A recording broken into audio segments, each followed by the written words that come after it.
Some unrelated football news. Pete Rose has the all-time hits record. I mean, there's a lot of controversy around him, obviously, in his legacy. But he passed away at 83. I just want to give him, again, an honor because, I mean, he was such a great baseball player. That really sucks, but MLB postseason starts tomorrow. There's probably going to be honors throughout him throughout the postseason, so just be ready for that. But with all that said, let's get into NFL Week 4 Sunday. Obviously, some crazy games went on, some surprises as well, and some teams that are completely done. Maybe, I don't know. Let's go. Week 4. Here's the play of the day. Pressure coming on 3rd and 10. Picked up enough to give him time to find George Kittle. Oh, amongst so many bodies, he ripped it away. Touchdown, San Francisco. George Kittle just wanted it more. Point and just competing for the ball. Clearly controls it the entire.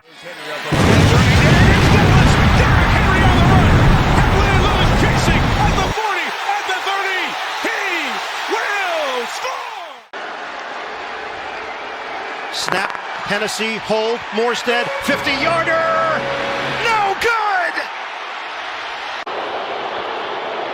Youngway Koo from 58, it is good!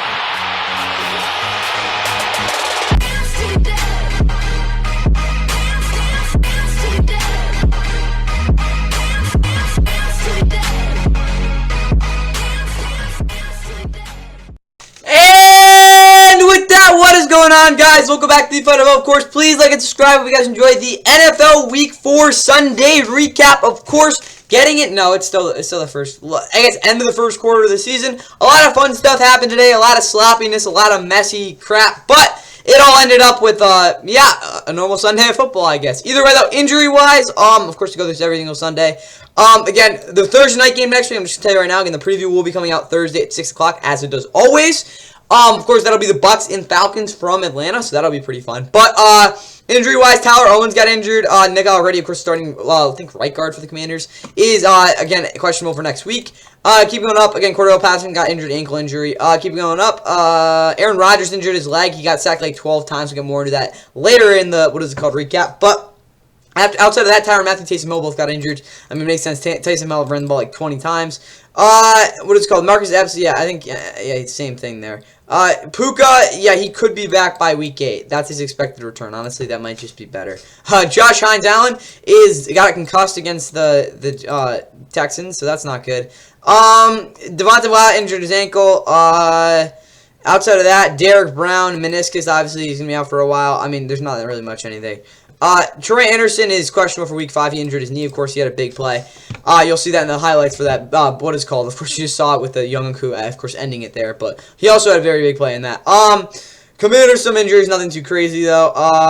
Bucs, not something, blah, blah, blah, blah, blah. All right, keep going on. Bucs, like, everybody's injured. None of them are, like, out, though. Seahawks, no, that's like the same thing. Yeah, a lot of questionables. Russell Wilson still injured, obviously. Isaiah Wallace pec injury. James Daniels will be out for the rest of the season. He tore his Achilles, so third string O-line for the Steelers are going to lose for an extended amount of time, so that really sucks there. Devontae Smith and obviously A.J. Brown and Lane Johnson are all questionable for next week. They obviously none of them played in this game. Of course, against the Bucs. Keep going up. Again, Jory Jackson, of course, and Drew Phillips, both cornerbacks in that Giants, secondary are both injured right now. Keep going up. Max Crosby, ankle. He didn't play this week, if I'm not mistaken. He might have. I don't even know. Cooper Kupp is not going to be playing against the Rams. He's expected to return after the bye, which would be really nice. Please, all the other 3 guys don't be healthy, because we're already falling apart. Joe Alt and Joey Bosa and no, Joey Bosa played, but Rashawn Slater and Joe Alt have concerning injuries. Of course, Rashee Rice is out for the season. He has a torn ACL. I think that's what it is. I don't know why it says expected return in week 7.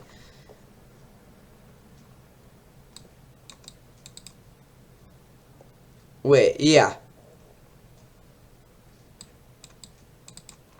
It says they're going under test, but it's a yeah, guys, I'm told is seeking at least a second option on his injury. Okay, so from what I've heard on Rashee Rice, obviously the biggest injury that happened on Sunday, suspected torn ACL, and that's going to leave him out at least until the start of next year. I'm telling you that right now. Maybe he'll be ready for training camp. That would actually be pretty optimistic, Nick. Because of course it's a really crappy injury, but I do think maybe he hasn't torn it. So that's what it's suspected to be, which usually means it is, but I don't know yet. So he's definitely not playing next week on Monday Night, though. That's all I'll say. Colts guys injured. Oh, yeah, Anthony Richardson. I mean, guys, like, what an idiot. Like, an oblique is something that, again, very sensitive part of the body. Like, what the heck is Shane Steichen doing? Like, is he trying to strike down his quarterback or something? Like, actually, he got Anthony Richardson, like, pulled something, or like, he probably, what is it called, injured his oblique in the first part. Then he really messed it up on the second time he came out. That's just not very bright by him. What is it called? Shane Steichen. Jair Christian Watson, who also left, is doubtful against the Rams. I really don't want to see him out there, at least, like, again, as a Rams fan. But, again, that really sucks he's injured, obviously, for him and for anybody else. But, yeah, again, against the Rams, I'm not going to really take anything else. Shaq Thompson is Achilles. Did he tear it? Shaq Green Thompson. Did he tear his Achilles? News. Yup, you bet. Second straight season he hasn't been able to make it through at least like the first 2 weeks. Of course, last year only played 2 games. This year tore his Achilles. He's out for the season. So Shaq Thompson, the guy, last remaining player from that Panthers team that of course went to the Super Bowl back in 2015, is out for the rest of the season. So yeah, hope he recovers well. But that's all I got for this. Let's get into our first game. And yeah, here's the highlights from that Steelers-Colts game. Of course, Steelers are looking to stay undefeated.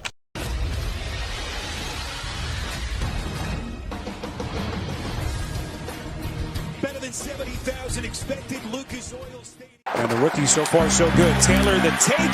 Taylor pushes his way, and he is in for the touchdown. Richardson breaking free. Football came loose. Who's got it? Looked like Patrick Queen had a drive. Flacco sidearm delivery to the end zone. He's got his man. It's Downs. I like going for this. Fields, boy, he takes a shot, and he is short. Fields delivers right on cue. It's Pickens breaking the tackle. He lost the football, and the Colts have it.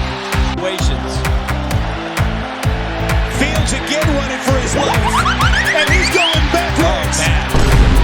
The football came loose. Dave last year, remember, had to deal with that nagging hip injury, and this kick is no good.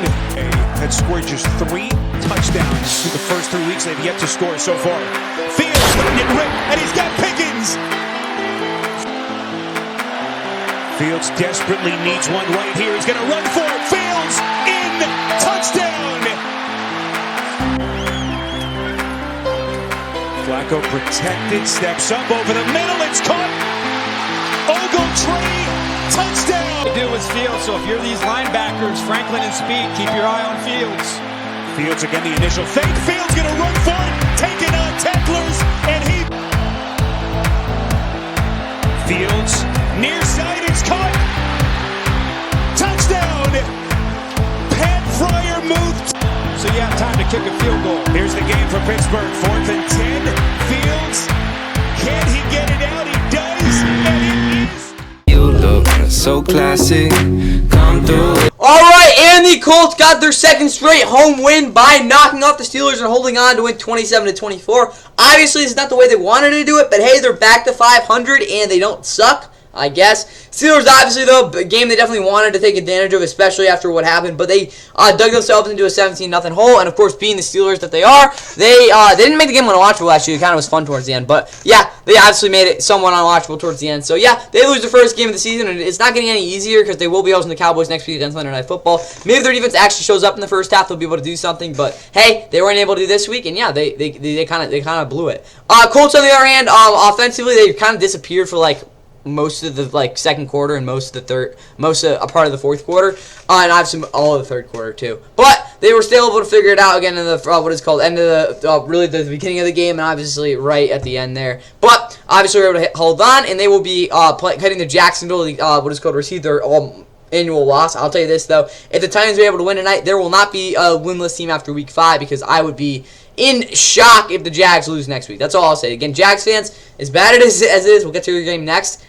At least you got next week. Either way, though, Justin Fields 22 of 34, 312 touchdown. I cannot tell you guys the last time I remember Justin Fields throwing for 300 yards. I think he did it a couple times last year, but I mean, yeah, those were against bad teams. So yeah, Again, Colts defense isn't great either. But hey, he threw for 300 yards, some pretty good strikes downfield. The biggest problem with the Steelers in this game, they couldn't run the football. Najee really couldn't get out of the backfield most runs. His only decent run was because he broke like 12 tackles. Quarterback Patterson got injured in like the second quarter, and yeah, Justin Fields had 2 touchdowns, but could have been a lot more creative there. George Pickens had another big game, had a really bad fumble though that cost his team honestly the game. What is called if we look in hindsight. Pat Frymuth had a touchdown though on 5 catches, 57 yards. Najee was somewhat productive as a receiving back. Darnell Washington is so big, so slow, and just not a good receiver. But hey, he made a nice play there. Van Jefferson still pretty irrelevant. Calvin Austin was pretty decent though. Defensively, I don't know where to start. Deshaun Elliott was atrocious in coverage. He gave up so many plays underneath. I'm like, bro, you got to jump on those. But decent over the top. Minka tried not to kill. What is it called? Anthony Richardson. So I'll give him a pass on all the other stuff. He could have done better. But yeah, not a great game by him overall. But at least again, flashbacks to Nick Chubb last year. Leo Ogunjobi had 6 tackles and half a sack. He had a really good game. Peyton Wilson.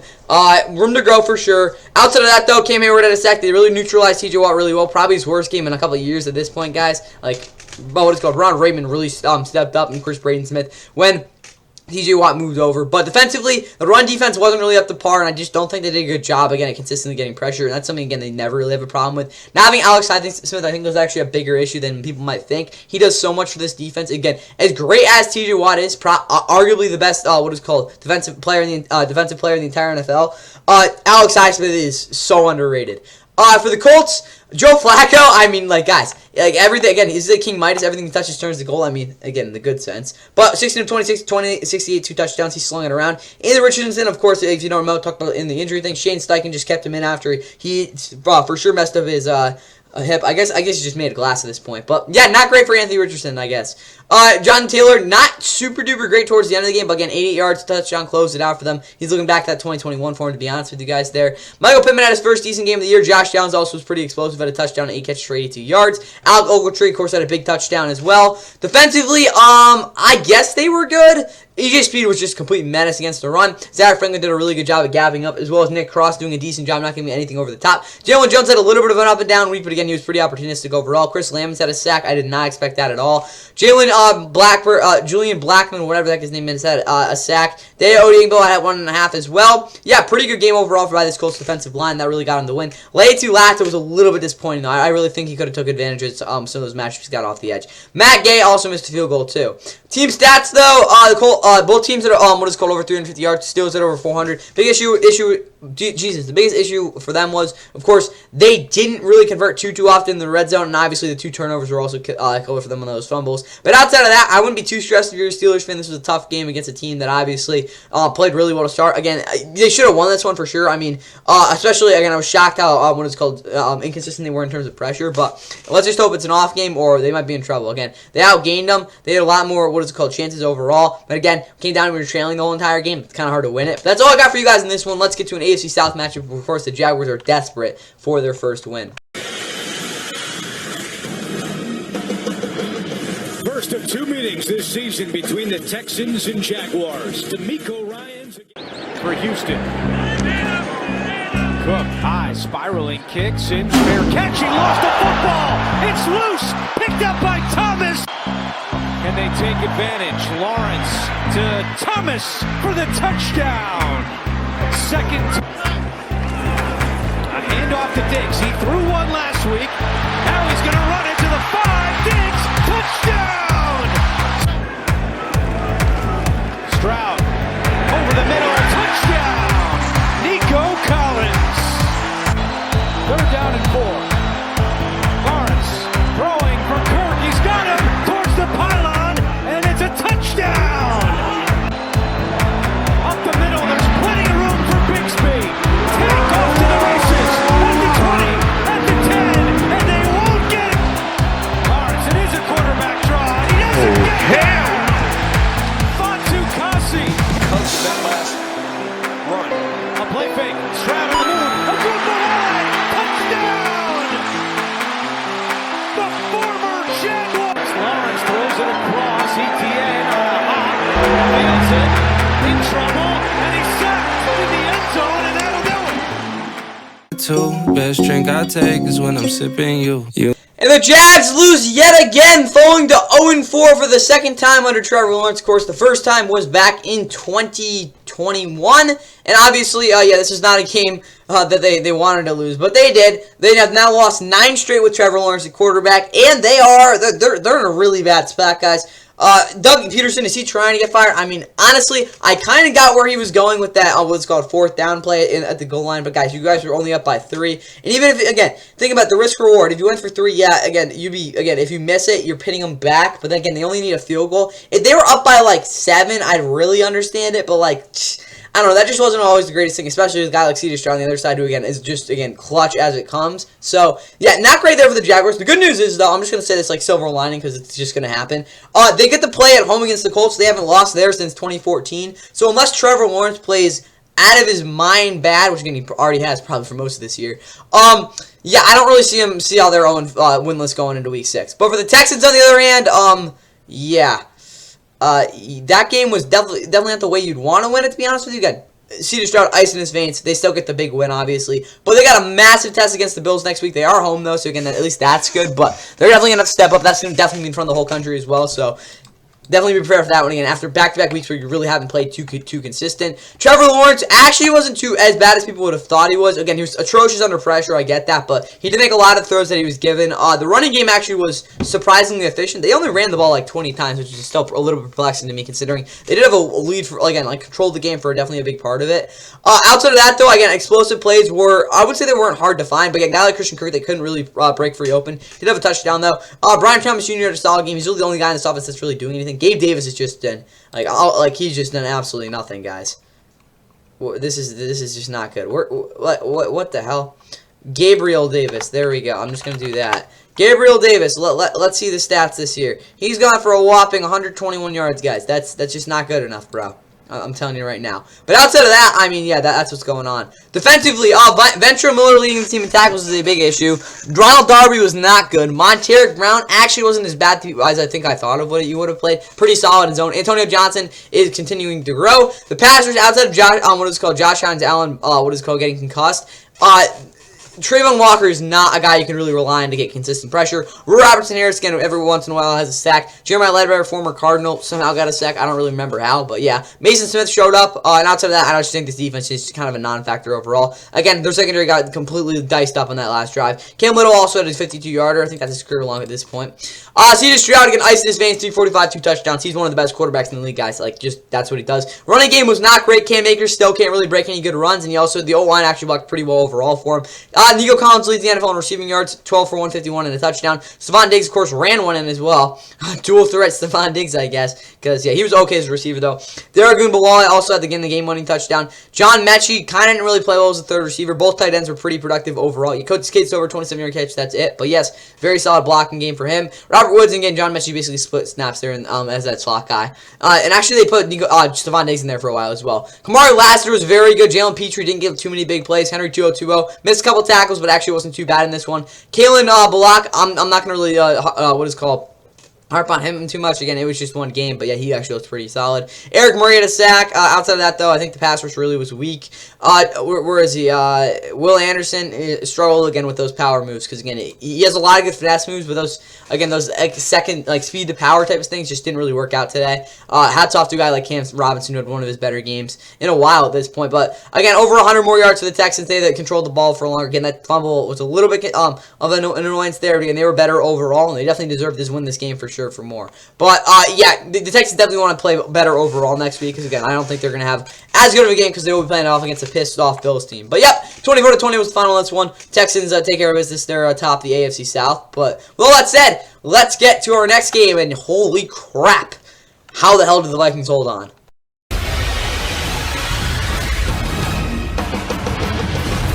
From Lambeau Field in Green Bay, Wisconsin, CBS Sports presents the National Football League. Darnold again with time, into the end zone, caught, touchdown, Jordan Addison. Anticipate Jordan Love becoming more accurate and more confident. 37-yard field goal is away. Oh, it hits the upright. Game going has been important as well. 2nd and goal. Darnold to the air and caught for the touchdown. This 3rd down and 7. Walker the block. Lob to the air. And picked off on the play. Cruz Hill. Jet sweep. Addison. For one. Got a terrific block down there from Jefferson. 49-yard field goal. There is wind, and the kick is no good. He's missed 2. With the 1st and 10 for Jordan Love. High. Intercepted. Picked off on the play by Griffin. He gets a block from Harrison. Darnold 9-12. Blocked by Jones to the end zone. And caught. Jefferson. That is a touchdown. Whelan will punt. Naylor is back looking into that bright Wisconsin sun. And he wants the field goal. That's a long ball. Milton. Vacuum. Thanks, Steve. Nice explanation, Gene. 2nd down goal. Love. And leaping catch. Touchdown. Was Packers fans. He's had runs of 16 and 9 on this drive. 2nd down, 1. Darnold. Again deep and picked off. Intercepted. 8. This time they're bringing 4, dropping 7. The time for Love. The throw is long. Oh! Dobbs. Block by Wilson. Touchdown.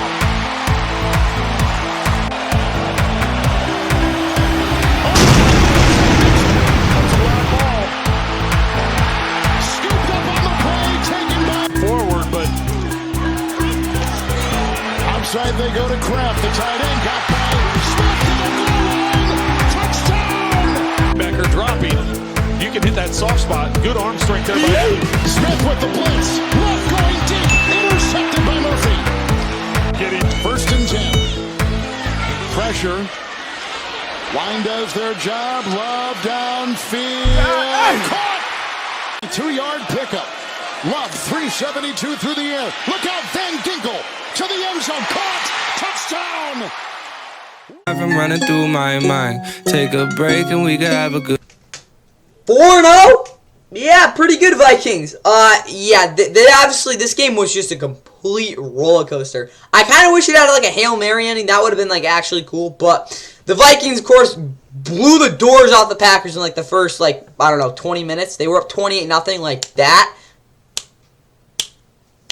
Whatever. Not as good as the Browns against the Steelers back in the wild card run like 4 years ago, but hey, they got up super early and then they just completely fell apart. And then after the Packers scored, they kind of controlled it in the 4th quarter at some points, but again, the Packers put up 22 points in that quarter. And if it wasn't for again that onside kick, they would have had a shot at winning it. That was just, again, so many wild things to talk about. But again, for the Vikings defensively, the Packers definitely exposed some things. Again, if you get a quarterback who's able to read out blitzes very quickly, and again, isn't like too like pressured by them, that you will be able to have success against that defense. Because in terms of the personnel and what was the back end, it isn't as good as they've shown the first couple of weeks. Again, Brian Flores was doing a very good job disguising it and really helping out those guys in the back end. But again, when you get a guy like Jordan Love who's able to diagnose things, again, really figure things out as they go along. Yeah, he threw 3 picks, but like when that type of stuff happens, yes, it basically was garbage time for most of it. Again, when that type of stuff happens, I think you saw that again. This Vikings defense isn't completely crazy like that good, but offensively, obviously they kind of fell asleep as well. So, but they are 4-0.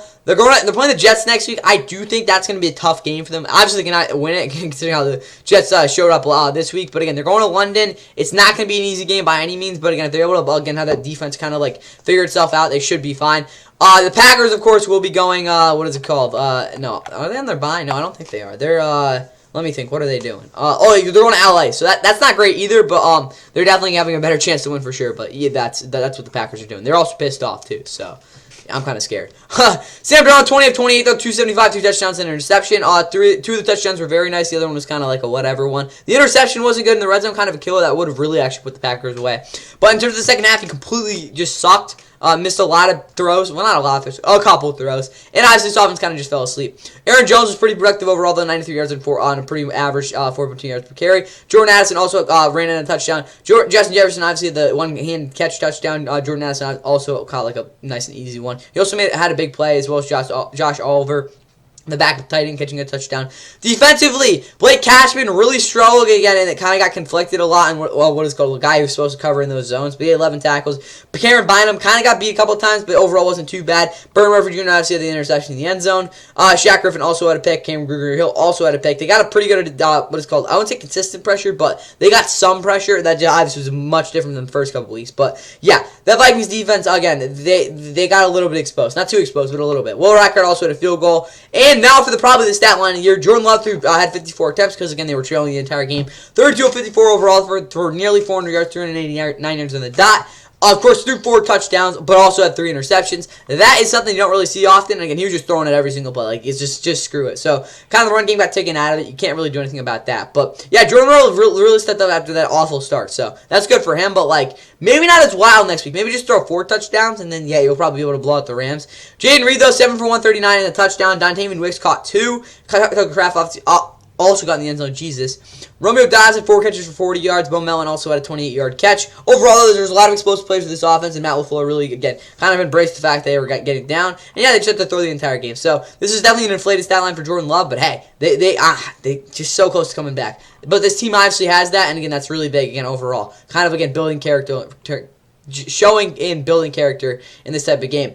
I swear to Xavier Kinney's going to have 10 picks by the end of the year. Keyshawn Nixon also had a sack, as well as Quay Walker. This defense is really creative, really exotic, and I really like to see that because there aren't many defenses really every year that are able to do that. Maybe, well, I could be over-exaggerating there, but I really like what this team's doing, obviously, defensively there. As well as the fact that Braden Naverson, if he was actually a decent kicker, I don't know what it is. The Packers have had the worst kicking situation. I mean, I get what the Rams turn in terms of missed kicks, but Braden Naverson and Anders Carlson have just been terrible the past 2 years. They would have won this game if he at least hit one of those kicks. And they weren't even like, I get like the 50-plus yarder of that one, but the other one he should have hit for sure. 465 yards of the offense for the Packers, though. 3 to 4 turnover ratios, by far the most in the day overall. Both teams were just really not efficient overall. Again, they had some big plays, though, so I guess that's good. But yeah, it was a wild game. Packers were so close to coming back. Definitely going to, what is it called?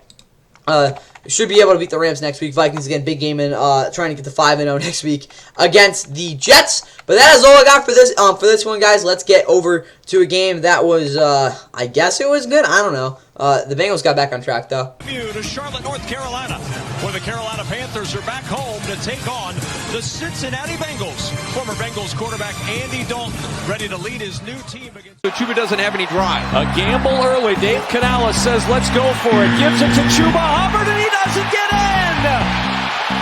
8. Panthers 3 for 4 on 3rd.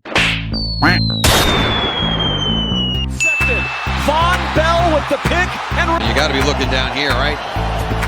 here's Brown up the middle, twisting into the end zone for a Bengals touchdown.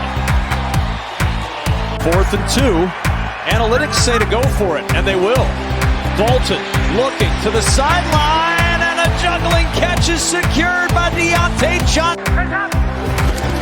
It's Hubbard again. Hubbard to the goal line. Hubbard, no signal yet. There it is, touchdown. Has lots of time, and there's Jamar Chase with the catch. Breaking tackles. Chase down the sidelines. Panthers chasing Chase. They won't catch him. Their second time out with the Pratt injury. Play action. Dalton rolling, throwing on the run. Touchdown. Xavier Leggett. Burrow looking, swing. Moss slips, dives, touchdown. Chase working that sideline and getting as much as he did out of that play. And the handoff to the goal line and in Chase Brown with the touchdown. Dalton, clean pocket, time to throw. Deontay Johnson with the pluck for 6. Pocket 4 as Burrow gets the snap. Pressure comes. Burrow in trouble, dancing around. Wow. Boy, Joe Burrow buying time, and he finds Zach Moss. Burrow. Pocket collapsing. Burrow's in trouble, able to get away. Throwing on the run, and it's intercepted. And the Bengals had the most well-rounded offensive performance of the year to get their first win of the season and not fall in embarrassing fashion to a Panthers team that obviously isn't the greatest. But they will be hosting the Ravens next week in what will be a crucial game for them. I don't know if they're actually going to win it because, holy crap, the Ravens look good. Again, we'll get to the center and enter at the end.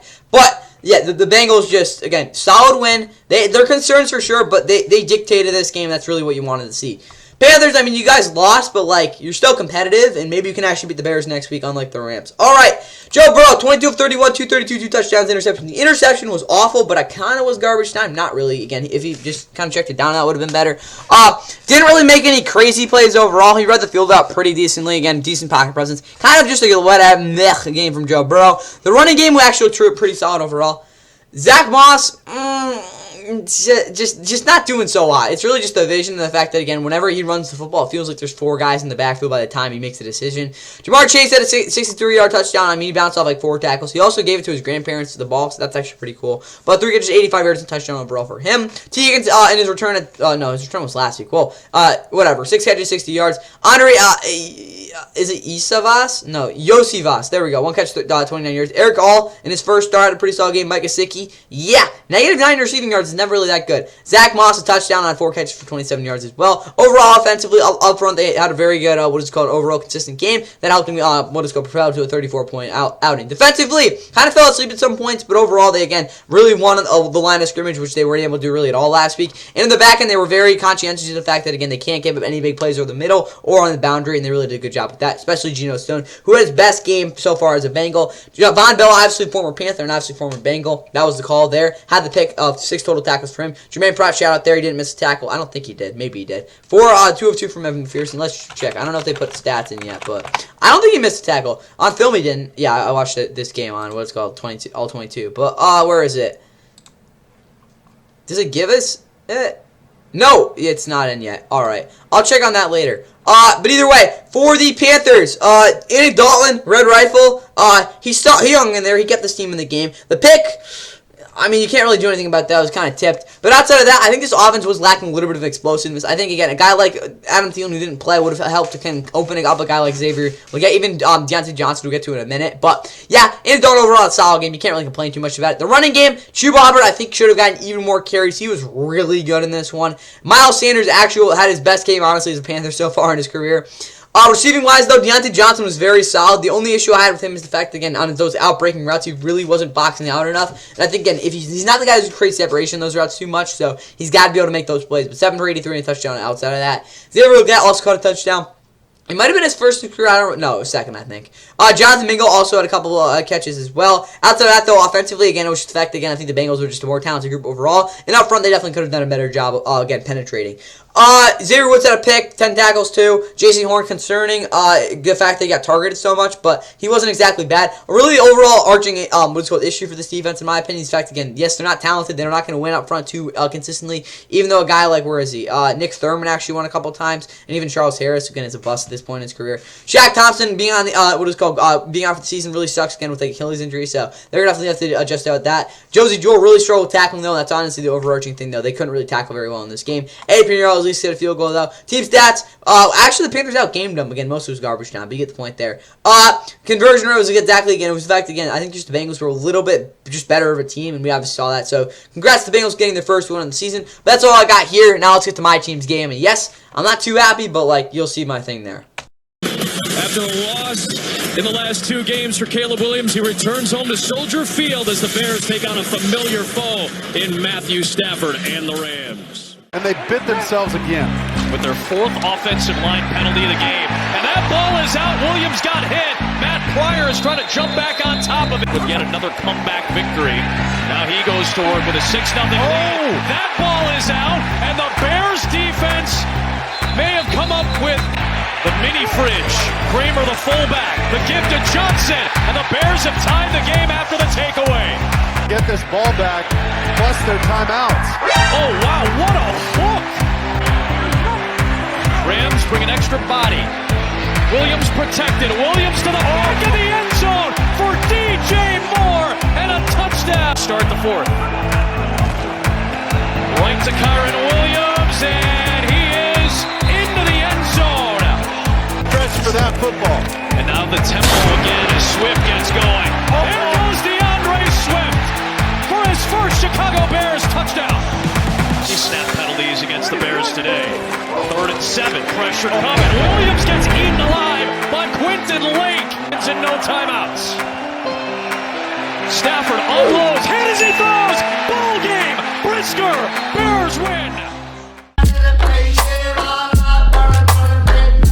And the Bears bounce back and break their 2-game losing streak with their second, are actually now undefeated at home. Wait, did they play last week at home?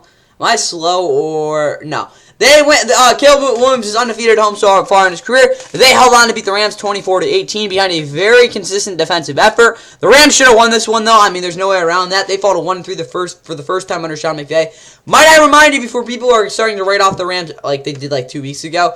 Back in 2021, the first year of the 17-game season, 4 teams had at least a shot in Week 18 to make the playoffs, or had in their destiny. 3 of them actually made it. I don't know if any of them actually won a game. But yeah, either way, the Rams season isn't over. Even though the last 2 years, the team that started 1-3 didn't make the playoffs. But I'm not too concerned just yet. Again, I was freaking out after that Cardinals game, but at least in this one we didn't get blown out. And also, I mean, it's not making it any easier for this Rams team to make playoffs, obviously. But it's basically a must-win next week against the Packers. If they lose, they're basically screwed. Honestly, they are. So big game next week. If they don't win that one, I'm not gonna say they're completely done, but not great going in the bye. So, definitely a big game next week against the Packers, who, again, they're going to play the ready game if they even want a shot against them in that one, because, holy crap, the Packers, they really came back, obviously, as we saw in that one. But the Bears, the best. Who are they playing?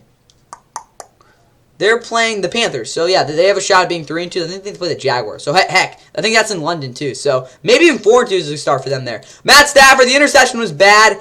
He always threw another one, too. I just think in the red zone he wasn't super decisive. That's really the only complaint I have about him. He got pressured a lot, as we expected him to.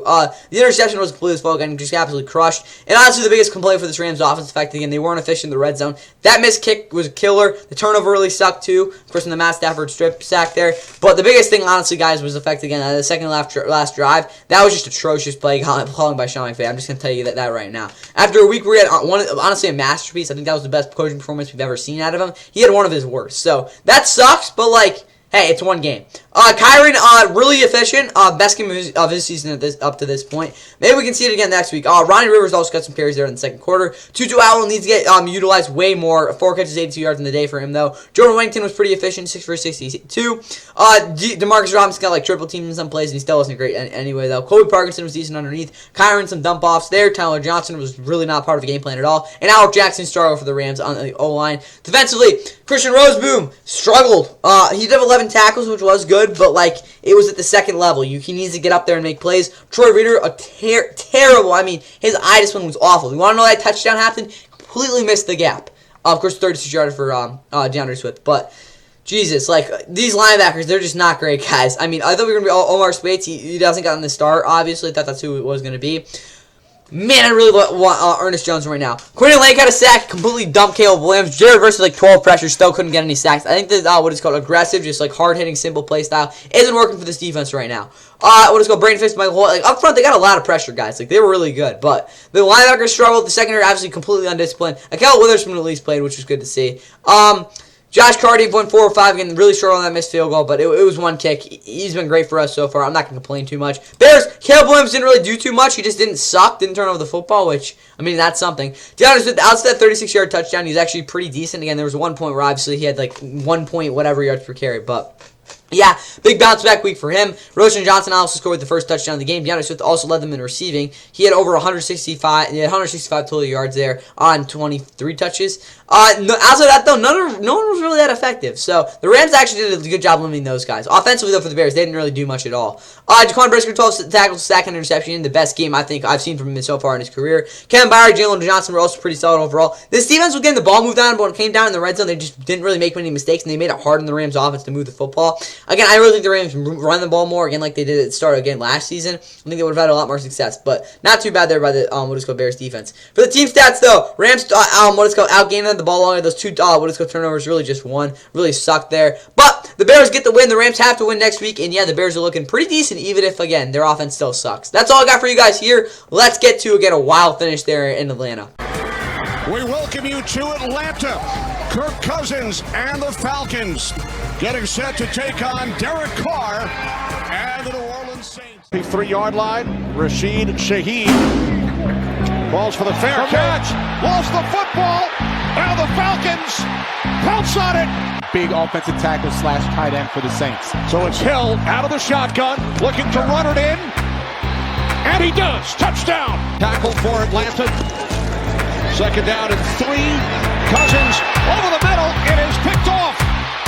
Now Cleveland Browns. Here's Taysom Hill running hard into the end zone for his second touchdown today. Second down and 9, pump fake. It is deflected and picked off by Anderson. And he will take it all the way on the other side. So a lot of familiarity as Cousins fires downfield. What a catch. Line out of whack. Second down and 18. Cousins in trouble. Ball comes loose. And the Falcons recover. Have them backed up and then force the field position. All right, here we go. 4th and goal. Pressure on Carr. Throws to the end zone. Incomplete. All right, here we go. 3rd and goal. Kamara. He is in for a Saints touchdown. Younghoe Koo from 58. It is good.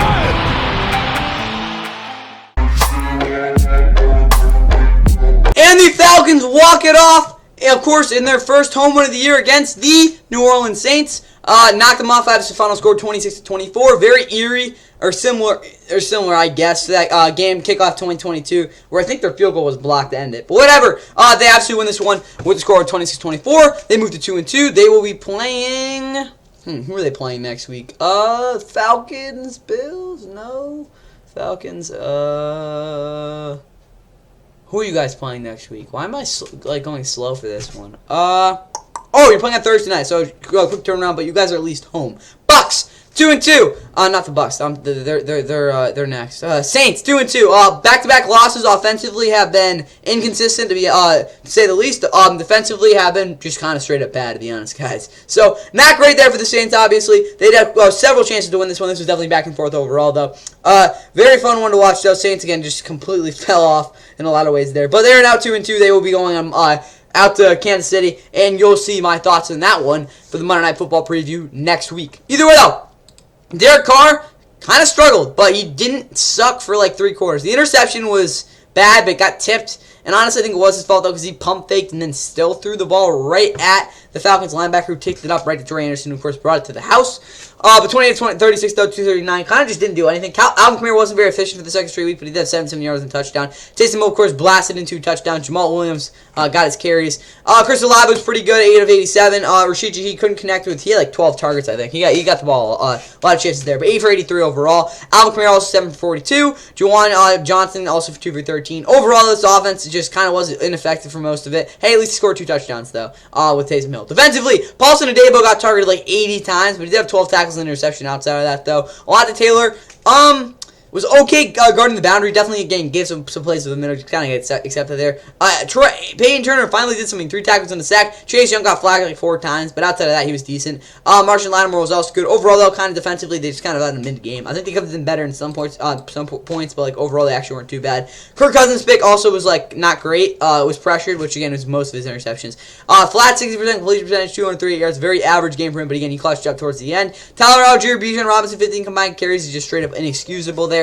Drake London, 6 catches, 64 yards. At least Darnell Mooney, of course, had a really nice catch down the sideline. After that, though, Kyle Pitts not having a catch is also a little bit of an issue. Overall, this offense just didn't really look great. Zach Robinson's got to figure something out. But they still won, though, so that's good. Kind of got to save all those flags. Trey Anderson, 16 tackles, and, of course, the pick 6, which was great to see. D. Alford was really good on the with those blitzes. After that, though, no one got pressure, and they kind of struggled overall, again, with keen penetration. Those, Caden Ellis did a very good job at containing the run, as well as the fact that, again, guys like Jesse Bates and Justin Simmons also played very, very well. Yoku went 4 for 4, though. Definitely played the game for them. Of course, did a career-long 58-yarder to get walk it off there for the Falcons. They got outgained. They got out-timed. They didn't have 2 turnovers, which the Saints did have. And outside of that, though, I mean, like, efficiency-wise, again, the Falcons are actually a little bit better there. It was just the explosive plays. I couldn't count more than, like, 2 plays the Saints had that I'd, like, deem explosive. But outside of that, though, the Saints fall on a very, down to the wire divisional matchup. And, yeah, they'll have to figure it out next week, of course, playing again on Monday night in Kansas City. Not a great matchup for them. But the Falcons are 2-2, so that's great. Back to 500. Bounce back win there. Now let's get to the game of Fox's national game, and it was far from a national quality game. Because in less than an hour, Philly revisits the site of last year's playoff loss, Tampa. Mayfield looking left. Got him. Throwing left. Got him. It's Evans. Touchdown, Tampa. Throw it again. Over the middle, end zone, it is caught! Touchdown, Trey Palmer! Mayfield gonna keep it, he's in! Touchdown, Tampa! In goal.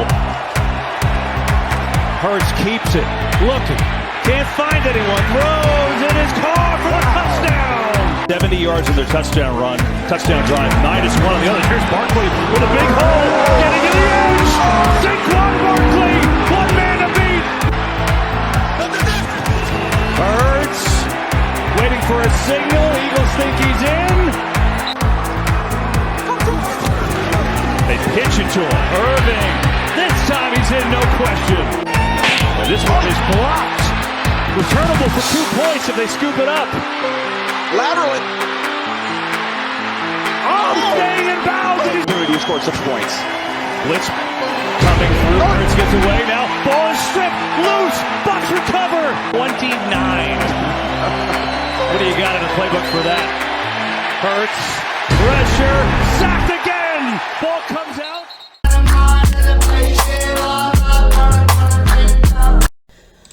Alright, Eagles down to their top 2 targets, get their absolute butts spanked by the Bucs, who look legit, I guess. I don't know. This was actually a pretty dominant win for them overall, though. It didn't really feel like in any parts of the game the Eagles had a shot at winning. First, the Bucs went up like 21-0, maybe even 24-0 at some point.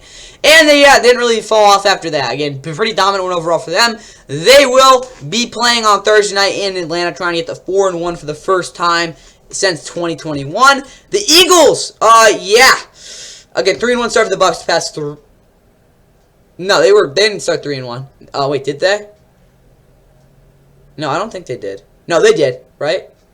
No, they did in 2022. What am I talking about? Either way, though, Eagles thought kind of forgetful loss for them. I mean, I'm not like gonna go complete crazy on them, but they again have their off to their worst start under Jalen Hurts. No, they started out 1-3. Whatever. Nick Sirianni just bring up more questions like why the hell is he the head coach? Because I mean, again, if they had anyone else, they probably would have a better shot at winning. Jalen Hurts was not bad, honestly, guys. Like I'm telling you that right now, no one really got open for him. The O-line was really bad in this one, but he ended up 30, 158 and a touchdown. Yeah, just wasn't good either. Just the offense didn't really do anything. Outside that, like 60+ yard run for Saquon, he got bottled up. Only 10 carries in the day was pretty bad. Touchdown for Jalen Hurts as well. Receiving wise, Dallas Goedert was decent, but still wasn't consistently getting open. Paris Campbell caught that garbage time touchdown. I guess that's what you could call it. Outside that though, Jahan Dotson just is completely mixed up in this offense. They got to figure out some way to use him. Again, I gave him training camp. He's still getting acclimated to this offense, but they can't even get him like a simple screen pass.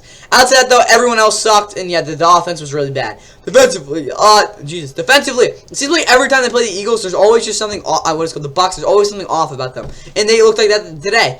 Just like yesterday. The pressure actually wasn't as bad as you might have thought. They actually won pretty consistently up front. The biggest issues were they could not really, again, consistently get to the second level as a whole entire unit, again, as a, what is called, stop the run consistently, again, as a unit, at the second level. And, their pass defense was just completely inept. Jake Elliott also didn't even attempt the field goal. That tells you, again, they had a safety at least. For the Bucs, Baker Mayfield threw the ball around the other 347 for 2 touchdowns. The running game was surprisingly efficient.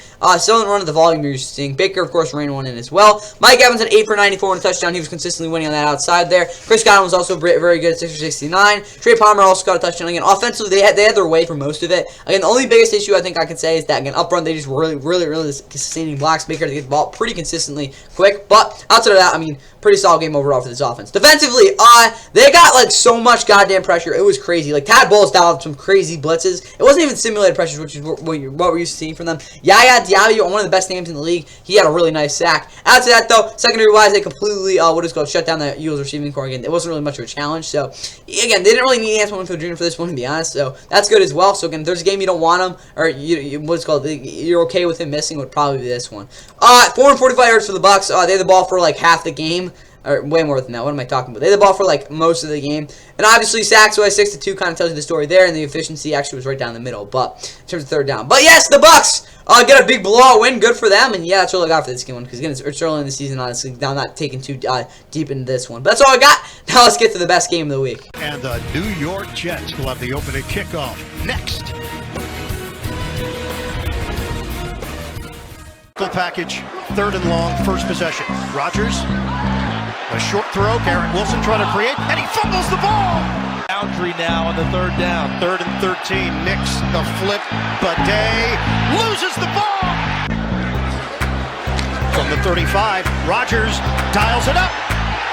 On time. Nix delivers. End zone. Cortland Sutton. Touchdown. Broncos. 47-yard attempt. Lutz for the lead. They need 10 yards. Rush coming. Rodgers is shellacked. P.J. Locke. Dixon to hold it. Will Lutz from 50 yards away. No good. Snap. Hennessy. Hold. Morstead. 50-yarder. No good.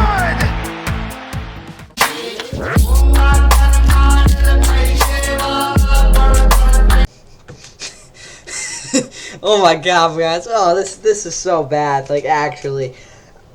How were the Broncos better than the Rams? Like, I still don't know how that's possible. But they are 2-2. Wait, are they going to a bye? I don't think they are. No, they're going to they're hosting Vegas. They'll probably win that one too. But oh my god. This is so bad. So, I actually picked the Broncos to score 10 points in this one. So that was great. I got all I needed from them. But the Jets, they didn't score 1, not 2, but 3 field goals. That would have been great, but they forgot about the 3 touchdowns. Like, what the heck? No, but in actual, obviously, yeah, the Jets completely blew this game, guys. They looked awesome against the Patriots. Again, it was Patriots, but they looked great against them. And then they come in here and are just like, bleh! Their O-line just completely, like, Swiss cheese. Just throw up so bad. The receivers sucked. So much just sloppy crap. Aaron Rodgers got pressured every single time. It was just a complete mess. And even defensively, they weren't even. Well, they were actually fine, to be honest with you guys. But just so bad for the Jets. They're going to London next week against the Vikings. This could completely go off the rails. They're playing the Bills the week after that too. Like, yeesh. This is just such a bad loss for them. But Bo Nix, 12, 25, 60 yards and a touchdown. I have yet to see a quarterback throw for that many yards. He threw for negative 7 yards in the first half. Guys, like, what the heck? Threw his first touchdown at least, but like, holy crap, it's a miracle this team's 2-2. The running game was very, very good. The O-line completely dominated for like most of this game up front. Cortland Sutton at least had a touchdown, 3 catches, 60 yards, but outside of that, guys, like, 2 receivers had negative receiving yards. One of them actually being a receiver too. They had 5 guys at least get a target to not have any sort of gain. We're not even counting negative. So, like, they didn't do anything. Like, that's just completely, like, just wasted play. Michael Burton, Javonte Williams, yeah, they're your second and third really. Guys, like, what the hell? Defensively, they were really good. I'll give them that, but, like, holy crap. Like, what was that? Like, again, Azure Ever, the former defensive coordinator, like, honestly, I think he implemented the system and, like, worked to perfection. But they had, like, 3 total sacks from these guys. Yeah, the offensive line completely dominated. Like, John Frankenmeyer's, like, 12 pressures. It was insane. Justin Strain had a sack as well as, what is called PJ Locke. The secondary was completely locking down everybody. I'm just shocked they actually held up for that long. Will Lutz missed a field goal, obviously, at the end. And, yeah, Greg the leg. Oh, my God, bro. Like, again, I get it was, like, a 50-yarder, but, like, you had a 60-yarder last year to, like, save their season in a meaningless game. Again, if you're going to miss a field goal, miss that one. Holy crap, guys. But offensively, Aaron Rodgers got pressured like 90 times. It was crazy. Yeah, but yeah, oh my God. Their offense was so bad. The running game was trash. Breece Hall just, again, 0.4 yards per carry. That's like Saquon, like week 1, week 2 rookie, what is it called? The season he tore his ACL type stuff. Outside of that, though, I mean, like, you know, he had 16 carries for like 1 yard. I think that was his stat line there. But that's, again, Saquon for back in 2019. But receiving-wise, Garrett Wilson and Aaron Rodgers need to figure something out there because it's just not really working. Allen Lazard was actually probably pretty productive overall. I'm not going to complain about him there. Mike Williams had some nice play catches, so at least that's coming on. But outside of that, guys, like, no one really stepped up, to be honest with you guys there. When that doesn't happen, this offense really just completely falls apart. It's a mess. Like, it's so bad. This is like an inexcusable, like, this is just like the worst type of way to lose. Defensively, though, they actually held up pretty well. I mean, they get 60 passing yards, so you can't really complain. They were soft against the run, though. Again, it was bad weather, but, like, holy crap, they could have been a lot better there, too. Greg the leg, bro. Like, what the heck was that? Team stats, though. Bro, 60 that's just so bad. They didn't give a sack, though, for the Broncos. At least give them credit there. 5 sacks, though, given up by Aaron Rodgers. What is it called that? Jets O-line. I wonder how many pressures the Broncos had. They had to be at least 25. It was crazy. But I don't really want to talk about this game anymore. It was so bad. The Jets are just like complete, like just like the worst games ever. I'm gonna like just kind of chalk it up to them being like so bad, but like that was like what guys, like what was going on? There was 15 punts in this game, like snooze fest galore, and then the ending was just hilarious. So Greg the leg. Not really anymore. So, yeah, Legatron, yeah, like, what the heck was that ending? Either way, that's all I got for here. Again, not really much analysis. It's just me kind of, like, mumbling, because, honestly, like, what am I supposed to say, guys? This game was so bad. Either way, Patriots and Niners. Yeah, here were the highlights. They had a couple teams looking for their second win of the season. The defending NFC champion San Francisco 49ers. It's from Andre Stevenson. Lost the ball for a fourth consecutive game. Stat given time over the middle. He gets picked off by Warner. Fred Warner climbs the ladder to get it. And now he sprints down the sideline. Inside the 10. Reason why. Second in the NFL in big receptions. Jordan Mason, good catch. Stays on his feet. Breaks it free. Jordan Mason. NFL as well. Pressure coming on 3rd and 10. Picked up enough to give him time to find George Kittle. Oh, amongst so many bodies. And a tackle there. It's play action this time, and wide open is Austin Hooper. Touchdown, Patriots. It's in Brock Purdy, who's looking long. He wants Deebo Samuel, and he's got him in stride. So first down and goal. Mason trying to pay it off. Huge hole over the left side for the San Francisco touchdown. Drive begins from the 30, and Purdy will look to throw it. Going long, there is Jennings. Oh, he's got it! Jennings in the 7th round out of Tennessee. Given all day. Wants Ayuk into double coverage, and it's picked by Pepper. The kid who couldn't play all of a sudden turns into a great player, and it's really just a matter of the coaching. Brissett finds a wide open Antonio Gibson galloping down the sideline, and That'll be Brissett the entire day. 3rd and 6, there he is again, and he knocks it out. Ball is loose, and he's on it. And not much to take away from this one. The Niners bounced back. Of course, they're still pretty injured, but they got some guys back, and they took care of it against the Patriots, winning this one 30-13. Again, bounce back when snapping that 2-game losing streak. Patriots lose their 3rd straight, and again, normal type of fashion. I like to say, like, nothing really happened after like the 3rd quarter, so that was kind of annoying. Again, like a scriptwriter at least make it somewhat interesting. But the Patriots will be going to no wait. Oh yeah. Also, guys, Lions, again, no, I guess we'll get to that tomorrow, whatever. I was going to say, like, something else, but then I realized, like, we'll just get to it tomorrow. But the Niners will be playing the Cardinals next week at home. I think that game will be in front of the whole country, so that'll be good to see. But, again, very winnable game for them next week. Patriots, though, fall to 1-3. Again, 3 straight losses. They will be playing a tank bowl next week. I'll tell you that right now. Again, unless the Dolphins game is going so much different. Again, I haven't really gotten into it yet. But, you know, a lot, again, the recap tomorrow. That could be a tank bowl. I don't really know for sure. Again, I'll figure something out there. But, honestly, it might be with that. Either way, though, Jacoby Brissett. 19-32, 168 touchdown interception. Again, there was a report earlier today. He will be QB1 at least. Again, 100% QB1. That's what it's called. Jerron Mayo said. But he was not good. The touchdown was pretty, but outside of that, he got blitzed a lot. At least I think that's the most passing yards he's thrown for yet, if I'm not mistaken. Running game was completely ineffective. They couldn't really block either. So yeah. And that's what's going on. It gives into like a 60-plus yard catch and run there at the end. But outside of that, no one really did anything. I think their leading receivers, like Demario Douglas, was like 60 yards or something on the season. Amari Cooper caught a touchdown, though. Defensively, I don't really know what to talk about here because, like, up front, they really didn't have a chance from the start. Like, a guy like Dietrich Wise, who's really good at getting upfield with in terms of getting out the quarterback, didn't really get a chance to, considering, again, how the Niners were able to run the ball up the middle early. Keon White really struggled, too, there. Devon Gotcha just, again, was completely just turnstile there. Jelani Tavai, 4 tackles was okay. Outside that, though, Jabril Peppers, I think, struggled. He had a nice pick, though. Christian Gonzalez got burned a couple times, but he still wasn't too bad. Raekwon McMillan also had 7 tackles. So, yeah, I just don't think it was the greatest, kind of an off game for this defense. Also, Joey Slye had a 63-yarder. Didn't include in the highlights because, I mean, it's just kind of wasted time. But hey, he has a franchise record there, so congrats to him. For the Niners, where are they? There we go. Brock Purdy was really good overall. The interception could have been better, but 288 yards, 15-27. What is it called? Jordan Mason, 24 for 123. Ran the ball down the chute every single play. Touchdown there. As well as Juwan Jennings going for 388. Of course, an explosive play. As well as Deebo Samuel having an explosive play. A lot of those in this game. Brandon Ayuk obviously also had one as well. George Kittle, other crazy play. Very well-rounded offensive game. And again, with all those explosive plays, very fun win for them. Defensively, Jair Brown had 8 tackles, was all over the place. Charvarius Ward also had 5 tackles, of course. Fred Warner with the pick 6. And also 7 tackles as well. Nick Bosa, 5 tackles and a sack. Kevin Givens at 2.5. I did not realize that. I thought he only had 1. Well, I guess not. Malik Collins, again, he won like every single play. Again, it was just like easy for him there. Evan Anderson also had a sack. Yeah, defensively, they did their own thing. And it was a good thing, too. Jake Moody hit 3 field goals. Kind of a bounce back from last week. For the team stats, again, thoroughly outgained there from the Niners. 3-2 turnover ratio is pretty interesting, though. Only 7 combined punts. That's not as bad as the last game. And with all that said, though, again, the Niners are just a better team. Like, you expected them to blow it out. And they did. Actually, it was pretty entertaining, though. So that was good to see. Either way, let's get to another blowout. And actually one that is a little bit more surprising. Around the NFL this week, all about Washington rookie Jaden Daniels. Today on display against another strong-armed mobile quarterback in Kyler Murray. Roll, does he throw? Does he give it a Connor? He's looking, he's throwing for the end zone. Fingertip grab. Yeah, it's a Cardinal touchdown.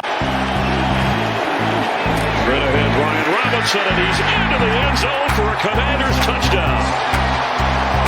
That's a big change in his game. He picked up 6. Jeremy McNichols turns the corner for a first down. McNichols powering inside the 5, down the sideline. They're running the football, and the way Jaden Daniels is completing every pass. He's at 27 total today as that throw is juggled and intercepted.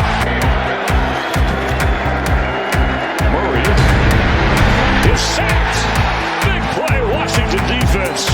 First and goal, and Daniels trying to follow his block. Jaden Daniels to the end zone, and he's got a touchdown. Right now on this drive. Connor trying to take advantage to the end zone. James Conner scoring for Arizona. Jaden Daniels scanning, throwing, end zone, touchdown. Washington, McLaurin. Just putting an umbrella on everything.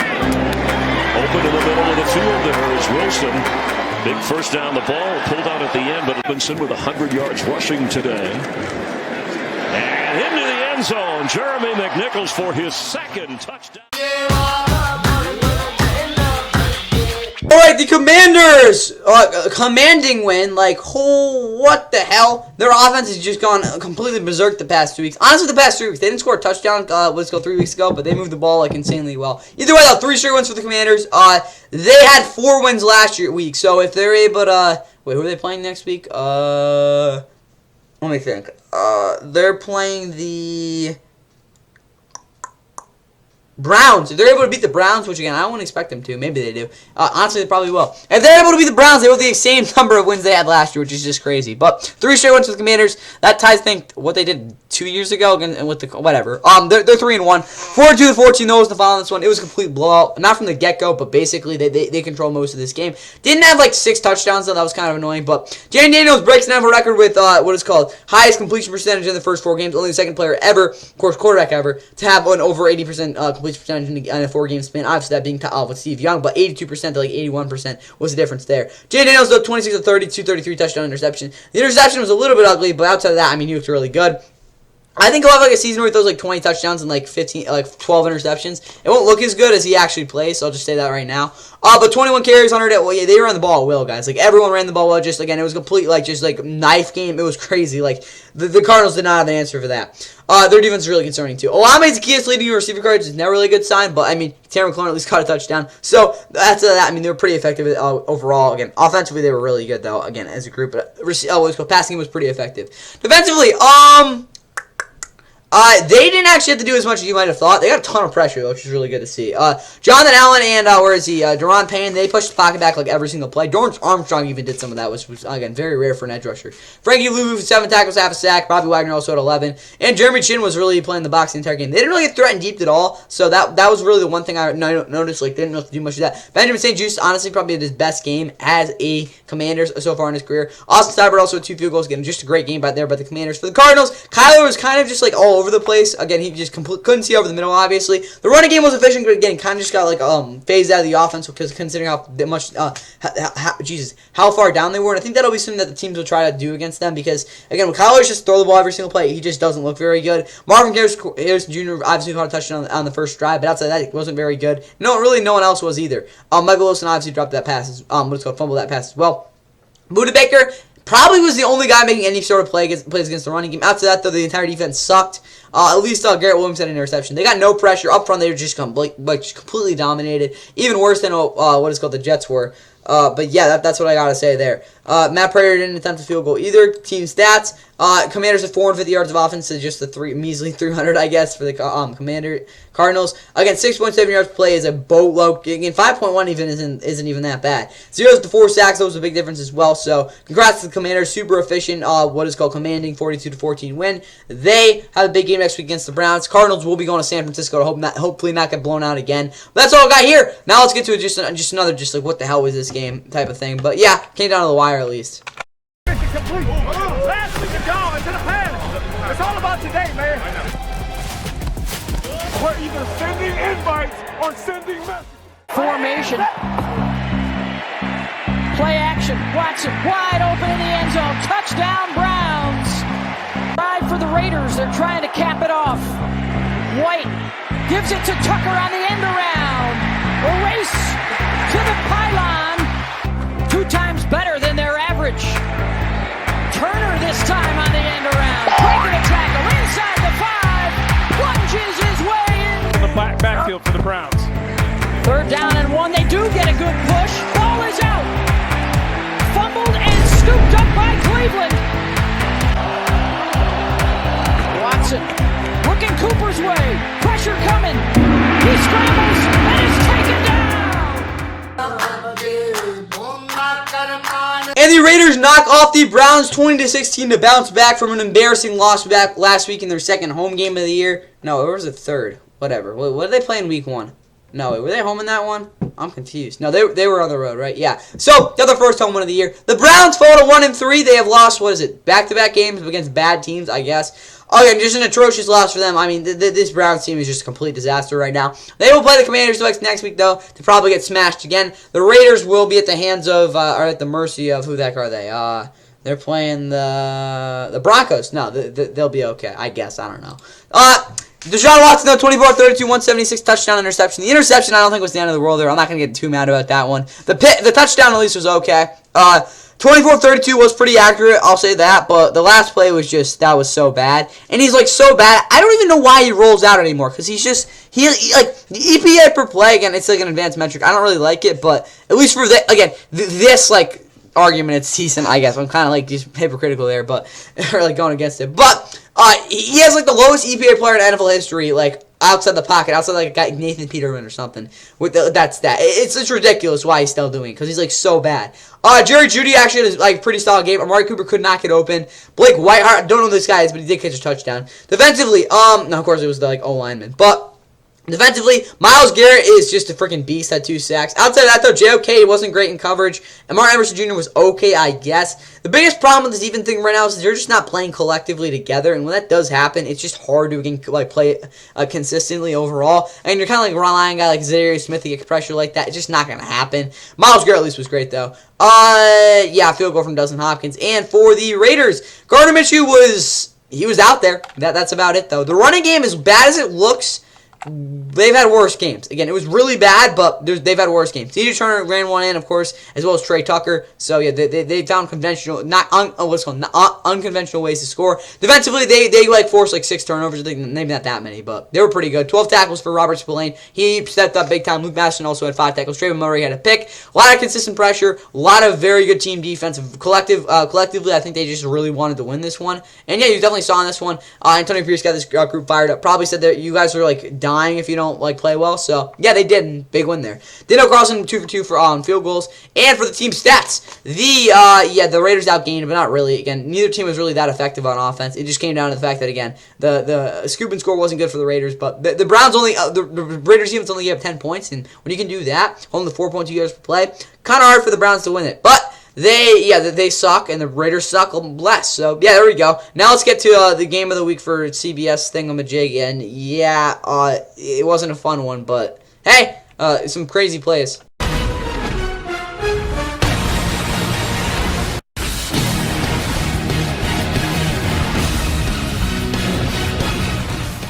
Big games in this building. He's just tied Gonzalez for the all-time record most receptions in Kansas City history. That ball, the pistol, look at the front, got the right caller.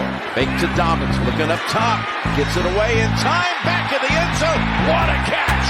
Touchdown! Game at running back as Patrick goes down and gets intercepted. Got picked off by Fulton. Fulton runs from traffic, and he lost the... Went nowhere, 9 plays, 15 yards. But this one is going deep from Worthy. Tie it. 65 yards for a career long. Butker's kick. Short. Here's a 4th down play. Jones coming after him. Flag is down, and the pass is incomplete. Might get the goal line carry. Let's see. 1st and goal. He does. Ryan fighting for it. Gets it. Touchdown. Kansas City. 9 times in this game. Feels like even more. A 10th one coming up as he gets sacked back at the 41.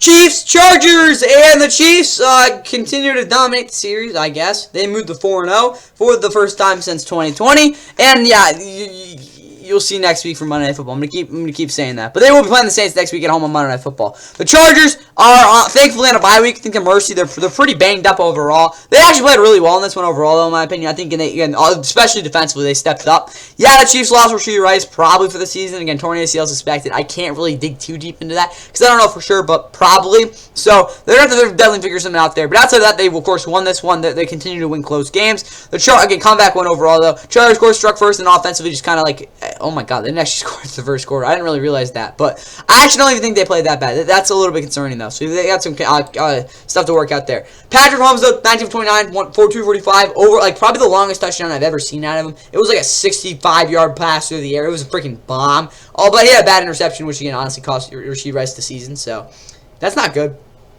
Kareem Hunt though, I really didn't realize he was actually running the football. Like I went back to the All-22. I'm like, was that actually him? He actually looked really good. So hey, maybe you can go back to 2017 for him. That would be funny.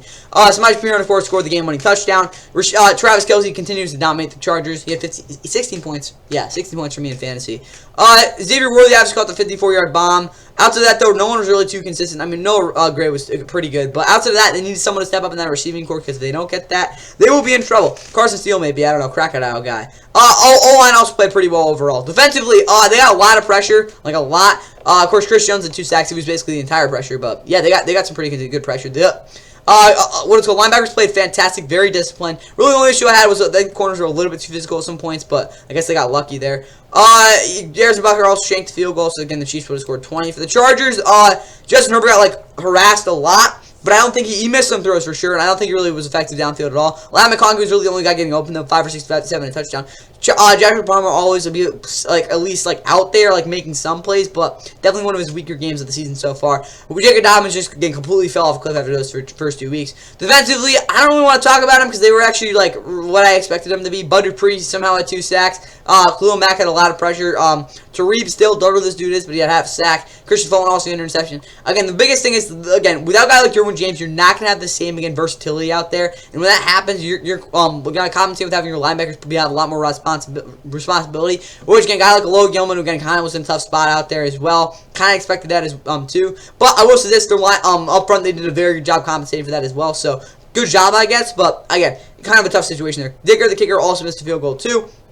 Team stats, though, 330 to 230 yards. Again, 9 of 16 on third down, I think was the key for the Chiefs. They were very good there, even though they did take some really drive-killing sack there. 2-0 turnover ratio. It's rare when you win like with that, but they did. So, yeah, so after the Chiefs, I mean, kind of like one of the shorter recaps we'll have for them. But, hey, they won another close one. They're going to go play the Saints on Monday night next week. Hope it's one of the best games of the year there. But, Chargers go on your bye week. Figure out all your injuries and all your offensive issues. But that's all I got there. Now let's get, here's what happened on Sunday Night Football.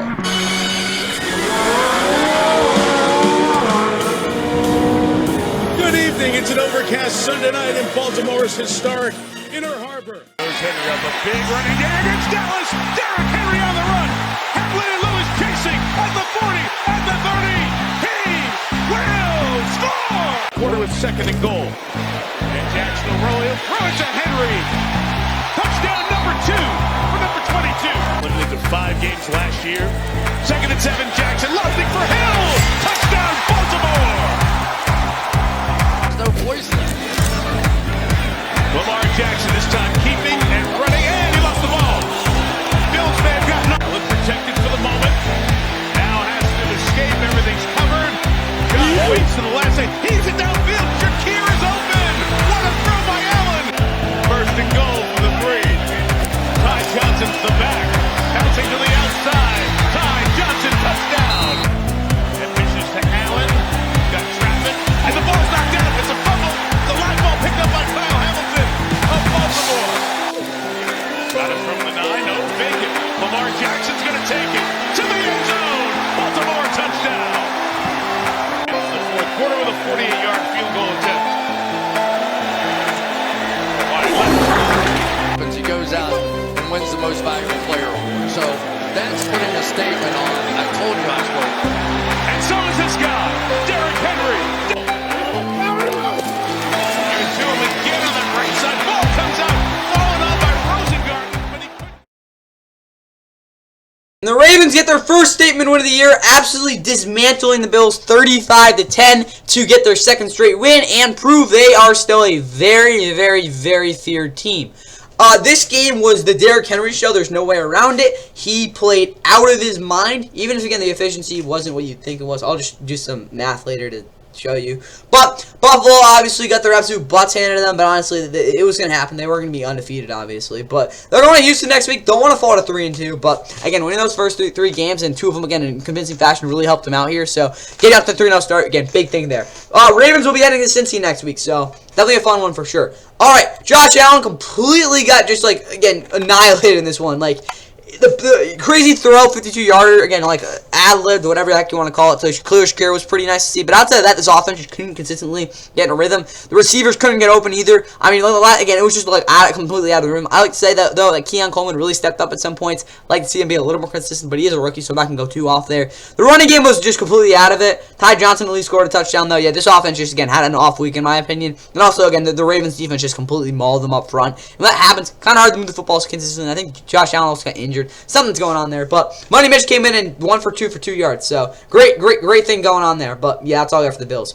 Offensively. Defensively, though, again, their run defense just was completely out of sync. I think it was more communication than anything. Because, yes, up front, they were not, their leverage was completely off. Guy like Dwayne Smoot could not hold, his side of the field well at all. DeMar Hamlin also got, like, completely exposed. Now, again, it wasn't completely his fault. It's like in the open field there. Like, he's not supposed to be the guy running down, a guy like Derrick Henry there. Kari Ulam, again, I think it was a healthy scratch. I guess he's playing. Whatever. Outside of that, again, it was really just that the run defense. Their pass coverage wasn't exactly bad. They also forced a couple fumbles. They were very aggressive. But, again, when you're too aggressive sometimes, your run defense get all out of sync. Again, when a guy like Dorian Williams isn't able to communicate effectively with a guy like Terrell Bernard being out, it's hard to win games, guys. Tyler Bass also missed a field goal as well. Whatever. For the Ravens, Lamar didn't have to do too much through the air, but he was very, accurate. So that's good. Derrick Henry, if you take away the 87-yard touchdown, what is that? 23 carries for 100. And what is that? He hit 200 yards on the ground, which again is by far the highest this season. That might even be the highest overall again for the entire season, guys. I'd be surprised if anyone hits that number. No, so again, let's say 4 or 5 guys a year. Wait, how many guys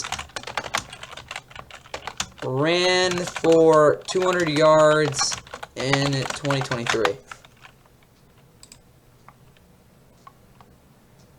There was only one 200-yard game last week. Never mind. We might not see one, so this might be the closest. Alright, so if I'm doing the math right, that's 112 divided by 23. He's still at like 5 yards per carry. So, yeah, that's an 87-yard touchdown, which was the longest touchdown in Ravens history. Outside of that, guys, that would have been still like over 5 yards per carry, which is, again, ridiculous. Touchdown, though, for him, obviously. And he also caught one as well. No, it wasn't their leading receiver, but yeah, Justice Hill was. He was the only guy affected. They didn't really have to use it when either like Zay Flowers kind of just took the week off. Lamar again ran in I think from 9 yards out, or it was 8 yards out, something like that though. So offensively, again, they just ran the ball down their throats. Up front, they did a very good job, and of course, everything was again misdirection, which they always do. So not really much different there. Kyle Hamilton was a freaking menace in this one. Marlon Humphrey also was very aggressive. Kyle Van Noy obviously had 2 big sacks. Outside though, defensively, they just completely again erased whatever the heck the Bills were trying to do, and they got the big win. Justin Tucker had the day off, I guess, as well. Team stats, though, 430 yards for the Ravens offense. They didn't really control time possession. Didn't really matter considering how efficient they were overall. Again, 8 yards per play is just, like, ridiculous. With all that said, though, the Ravens, again, big win there. That is all I got for you guys in this NFL Week 4 Sunday recap. Again, hope you guys are enjoying Monday Night Football. It might be over by the time this thing comes out. But again, big wild card series for MLB coming up as well. That's all I got. Again, hope you guys enjoyed your NFL Sunday, even if your team lost badly. But bad boys crack. Well, whatever. Check out the Monday Night Football recap tomorrow. That'll be out. Again, doubleheader this week. But that's all I got for you guys here. Hope you guys enjoyed the NFL Week 4 Sunday recap. And yeah, see you tomorrow. At the start of this game, he's got to have it right now. And they take a downfield shot. And the catch is made. It's Ryan Williams, still spinning free.